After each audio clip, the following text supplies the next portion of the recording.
Hello, my name's Bill. I'm teaching this course. This is just to add a few small things to the video that I've posted before, just on the alphabet. Just very simple things.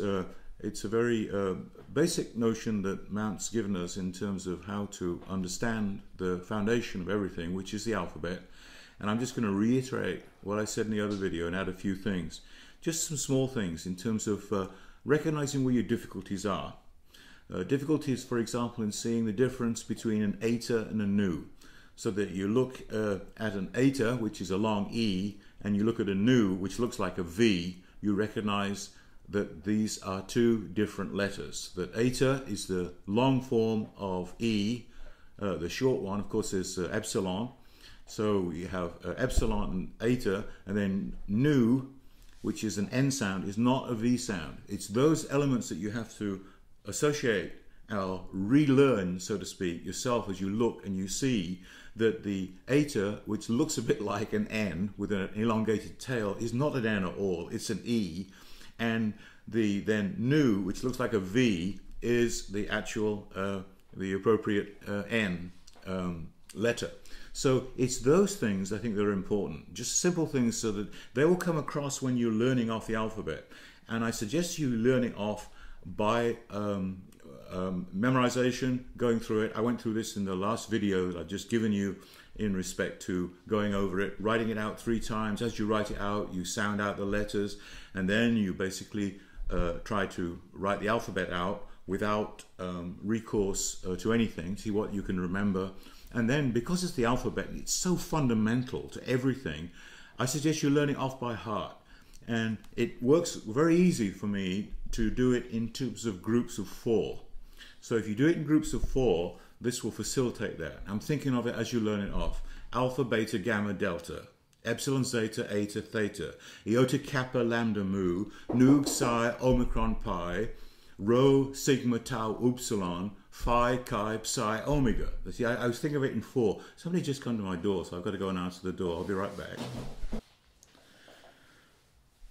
Well, I'm sorry about that. I'm teaching a boy who's 8 who lives next door to play drums. I'm an amateur musician, and so he came knocking on the door and asking for a lesson.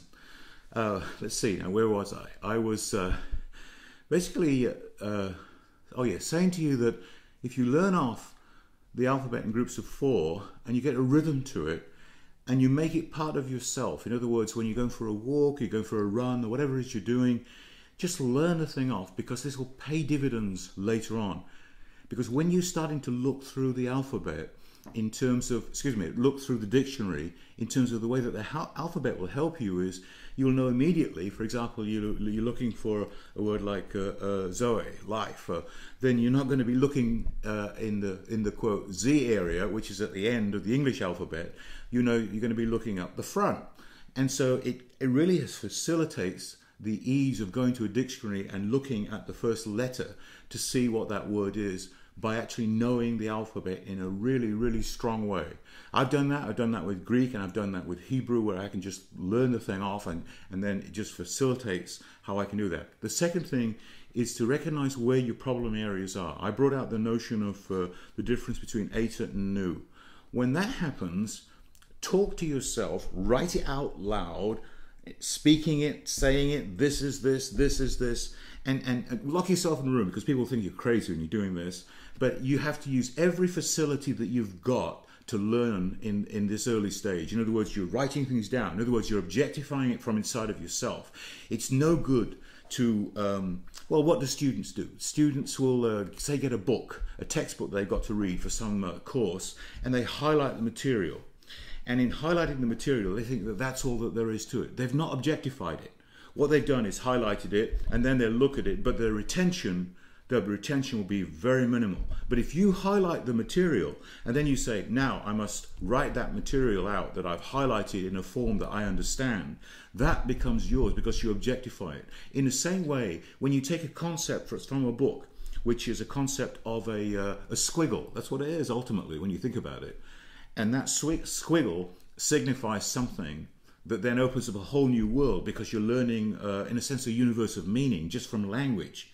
So then if you take that letter and then you play around with it so that you internalize it as much as you can.